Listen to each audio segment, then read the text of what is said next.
Iran ने आंख दिखाई तो इजराइल ने भयानक हमले से जवाब दिया।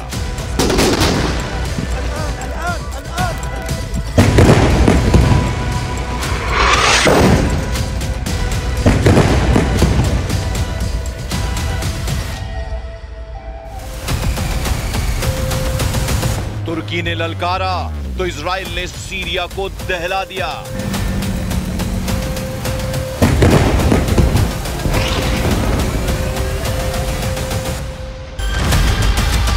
कतर ने हमास को बचाया तो इजराइल ने घर में घुसकर मारा।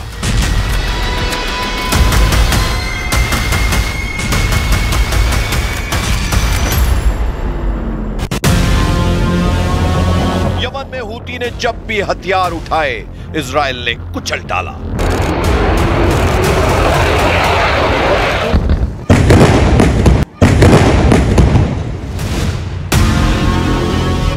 अब पाकिस्तान ने नेतन्याहू को वॉर टेंशन दी है, अंजाम क्या होगा?